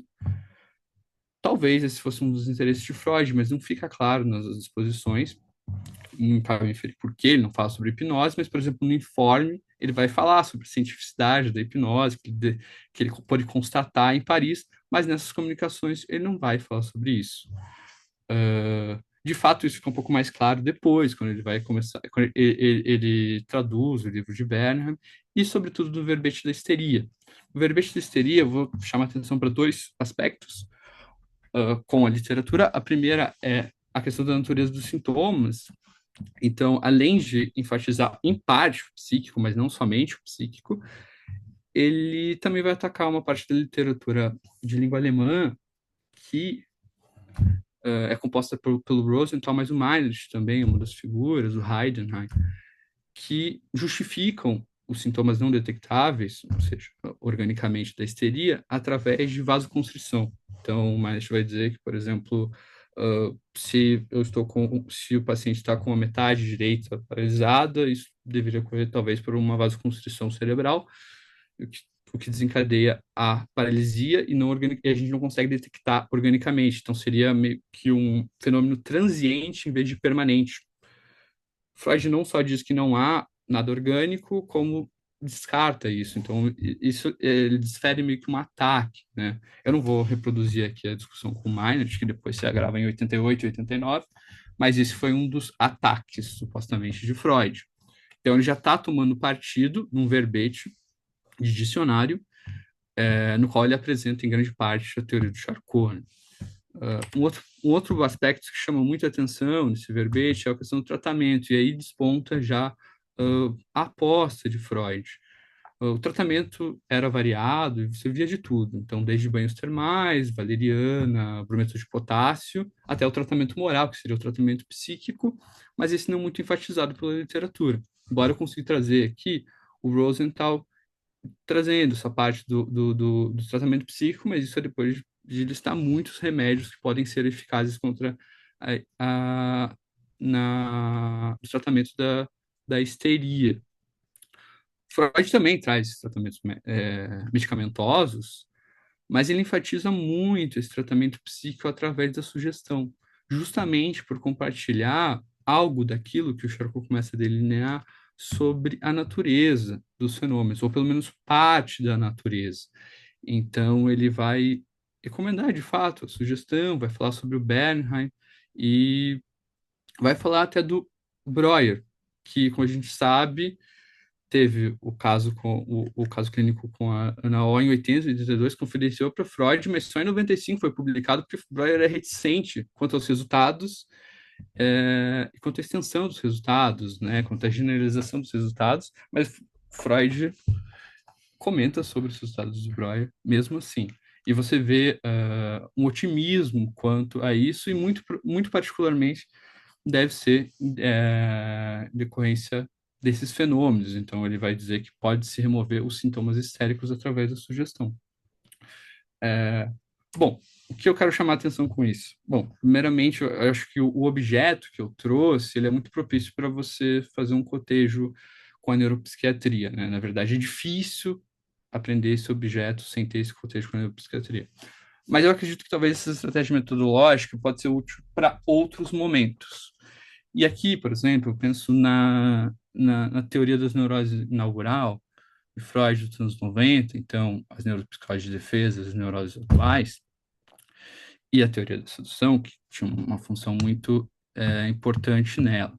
Quando a gente pensa uma leitura internalista importante, por exemplo, a do Monzani, no movimento pensamento de Freud, um dos fios argumentativos, se não me engano, no primeiro capítulo, da sedução e da fantasia que ele vai trazer, ele pega uma ideia do Laplanche e leva às últimas consequências para demonstrar que, na verdade, a teoria da sedução não foi abandonada propriamente dita, mas deixada num segundo plano, porque ele pensa como fatores externos e internos são movimentados por Freud em sua teoria. Obviamente, não tenho nada contra essa tese, estou de acordo, mas o que eu diria é que um estudo da neuropsiquiatria do século XIX pode vir a complementar pelo lado externalista essa tese. Quer dizer, quando a gente pensa nessa concepção de Freud, a gente pensa, por exemplo, na equação etiológica. Freud faz um texto sobre equação etiológica no qual ele ataca a necessidade da hereditariedade, contrapondo-a com a teoria da sedução como causa específica. Então, ele traz uma equação de etiologia, uma equação etiológica, que depois vai virar séries complementares, colocando a teoria da sedução como causa específica. Bom, isso tem uma série de debates e tudo mais, mas há uma função, né, como causa externa e com função sexual. Tal qual a gente pode pensar numa concepção de neurastenia, não é mais globalmente aceita, mas aceita em grande parte, com a função sexual e externa das frustrações sexuais, né? Então, a gente vê que isso mobiliza, de certa forma, alguma necessidade, né? Uma necessidade argumentativa e de equilíbrio dentro da discussão psicopatológica da época. A gente sabe que daí Freud vai relegar para um segundo plano, mas sempre vai procurar esse grão de realidade. A gente poderia argumentar, bom, eu não vou argumentar fortemente, até porque esse não foi o objetivo central da minha exposição, mas a gente poderia argumentar que tem algumas. A raiz da necessidade pode ser vista, um dos fatores, nesta discussão do paradigma médico-causal. Enfim, era mais ou menos isso que eu tinha que apresentar aqui hoje. Espero não ter passado muito do tempo. E, bom, muito obrigado pela atenção. É, não, nossa, tô muito feliz, eu acho que com essa mesa, porque é isso, Lucas, eu acho que deu assim, foi uma mesa que se compôs muito bem, de uma maneira quase que orgânica, parece que até vocês conversaram antes de fazer enfim, as apresentações, foi muito bom, né? Muito boa a sua apresentação também. E eu queria, bom, na condição de mediadora, fazer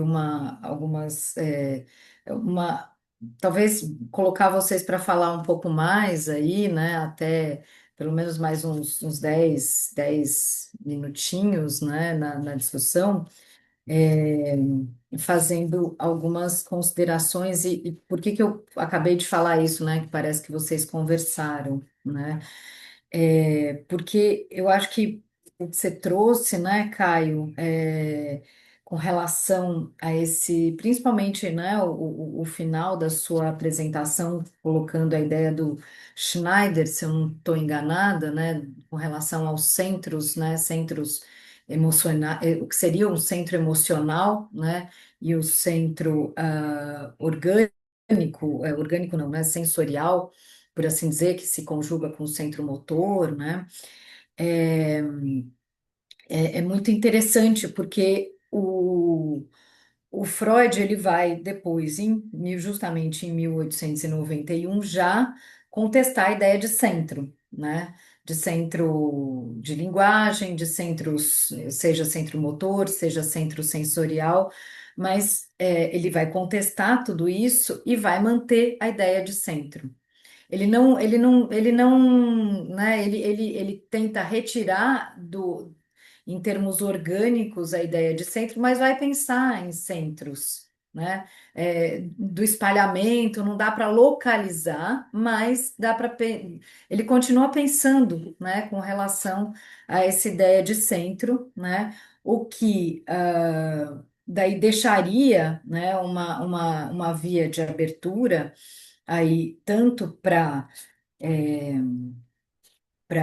o que se refere ao que é exterior, né, quanto para aquilo que é interior, para essa tramitação, né, não só das emoções, mas para das sensações, para aquilo que é interior e exterior. Então, portanto, deixando aí, né, uma via de acesso tanto ao mundo, né, e portanto à realidade exterior, quanto, né, para aquilo que vem do interior, né? E como mostrou, né, também aí a Josi, né, a Josiane com relação a como que é difícil poder tramitar. Então você precisa daí de estruturas muito precoces, né?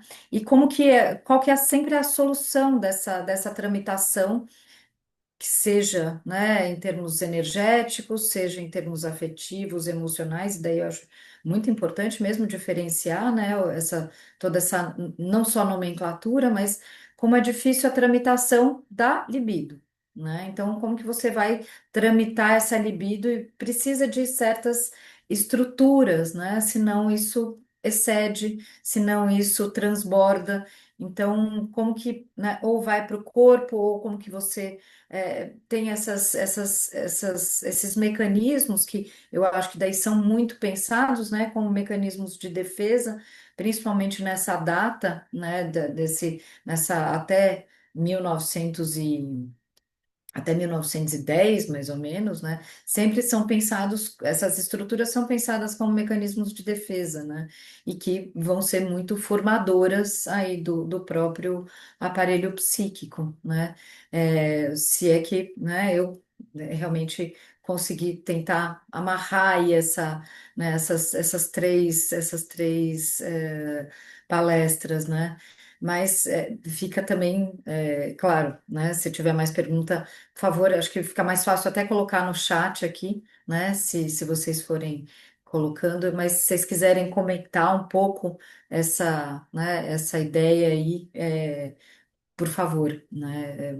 Era mais para deixar uma ideia para vocês poderem falar mesmo.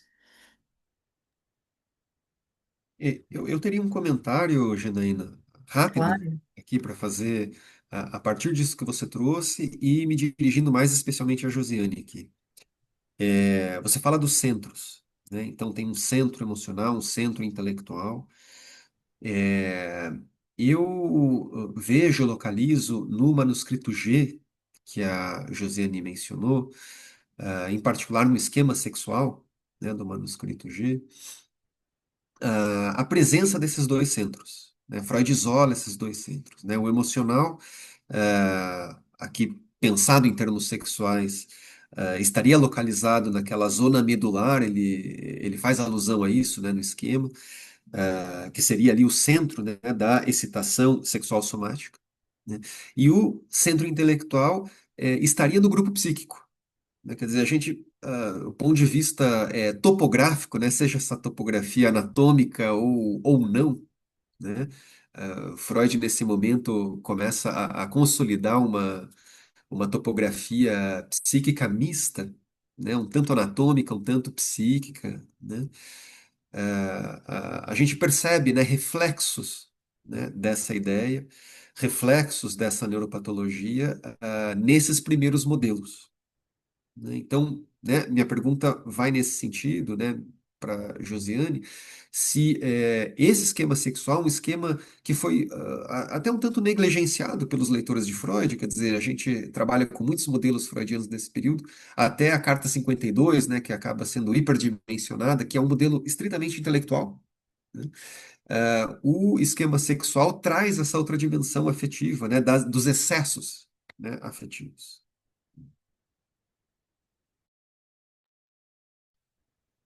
Então, Caio, eu penso também nesse sentido, né? Que, inclusive, a gente tem muito poucos trabalhos sobre as formações melancólicas, né? A relação disso com formas depressivas, né? De os estados depressivos, por exemplo. Então, quando a gente, na psicanálise, vai se referir à melancolia, a gente vai direto para o ensaio Luto e Melancolia, por exemplo, né? É, que mostra, então, um certo descaso ou um desconhecimento, em muitos casos, né, também, em relação a essa produção freudiana anterior, né, que tem esse caráter mais energético, né, o Freud está falando ali da tensão sexual como psicofísica, né, mesmo, e estabelecendo, né, as distinções desses estados, desses regimes corpóreos de excitação, de regimes mais mediados, ligados, né, mais psíquicos, né, quer dizer, ele não está ali fazendo um trabalho exclusivamente de neuropsicanálise, digamos, né, de neurologia, mas acaba-se muitas vezes sendo, por um certo segmento de leitura, sendo pensado como dessa maneira, dividindo o Freud, né? Que o Monzani, né, coloca muito bem no movimento de um pensamento. E talvez, né, tenha sido negligenciado, né, esse modelo também, enfim, por essa busca do Freud ali, né, também pelos fundamentos naturalistas de uma psicologia científica. É, no caso específico das neuroses atuais, por exemplo, né, ele cai numa armadilha quando ele fala das toxinas sexuais, né?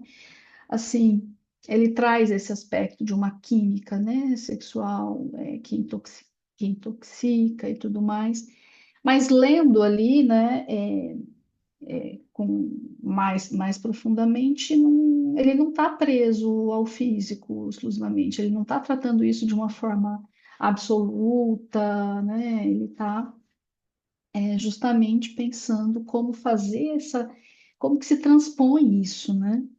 Como que esses excessos atuam, né, são recebidos, né, percebidos pelo sujeito e significados, né, como que eles vão gerar formações de sentido, né?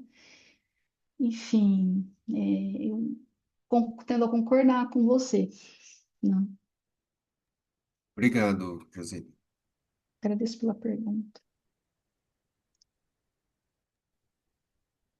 Alguém gostaria de colocar mais alguma pergunta, mais alguma observação, fazer mais alguma consideração? Eu teria, viu, Janaína, obrigado, Caio, Josi, Lucas, mas eu realmente me pergunto se é o caso, né? Faltam 5 minutos para o início da outra mesa, não sei se é Tá. adequado. O que que vocês acham? Olha, se for alguma coisa breve, Wade, porque Se não for outra se for, comunicação, né? Tá se- bom. Deixa eu pelo menos deixar a pergunta, então, e aí peço aos colegas que comentem brevemente. Primeiro, parabéns. Acho que é isso mesmo, foi muito orgânica a mesa, e talvez uma questão que possa contemplar o comentário de todos. Enfim, não vai ser possível precisar aqui, né, direcionar a questão, mas se eu conseguir acompanhar bem. Vou usar a categoria que o Caio utilizou, assim, parece que há pelo menos duas grandes categorias de recepção de uma teoria do afeto, né? Que é o que o Caio chamou de uma recepção talvez mais intelectualista e outra não intelectualista, né?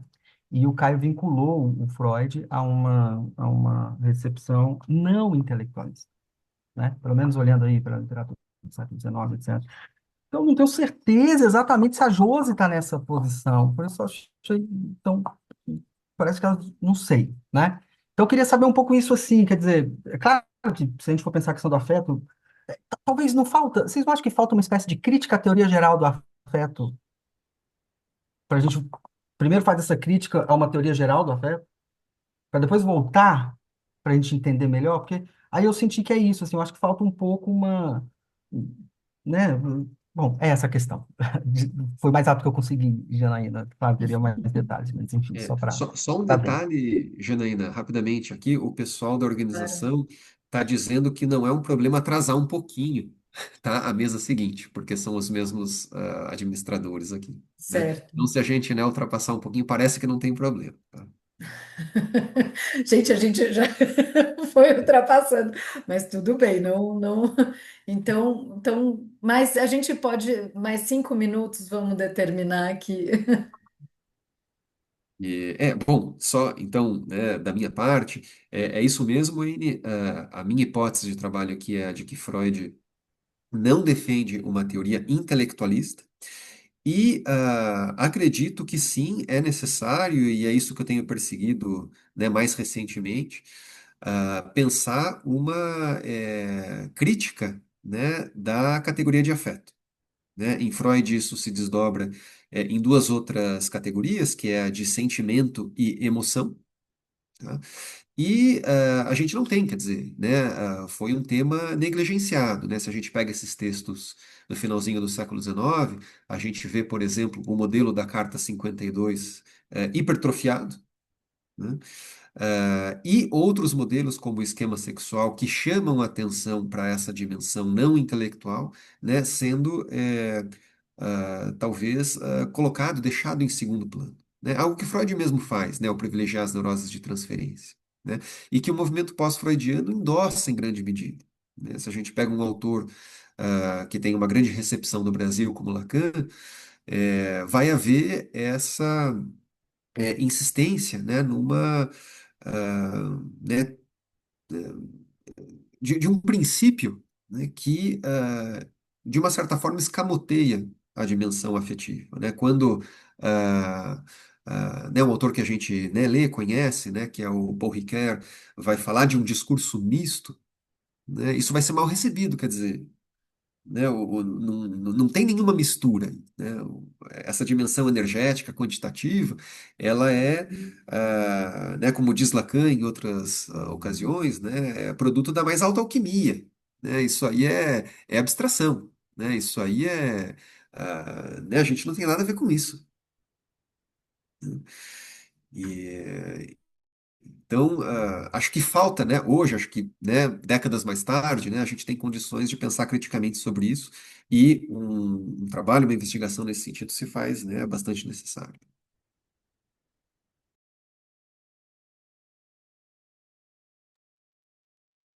Josi, quer comentar alguma coisa? Rapidamente, assim, né?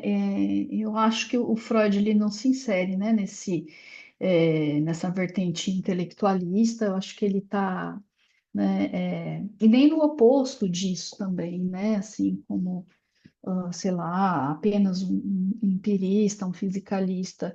É que para a concepção de psiquismo, né, e a própria noção de pulsão permite que ele pensar, por exemplo, a gente vê isso acho que com a própria noção de libido, né?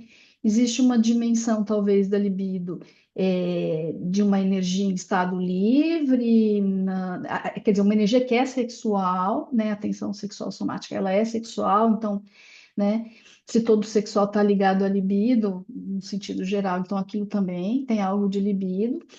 E essa noção também funcionando como uma acepção mais ligada a um aspecto qualitativo do afeto, né, a captação subjetiva, a percepção. Para ele, essas coisas não são distintas, né? Quer dizer, a grande questão está na chave que ele busca para pensar o entendimento dessas coisas em planos diferentes, como que elas se articulam em determinados processos, como que ocorre, né, a transmutação, né, dessa excitabilidade mais fluida, flutuante, para certos estados ligados, né? Esse é o problema, né? Assim,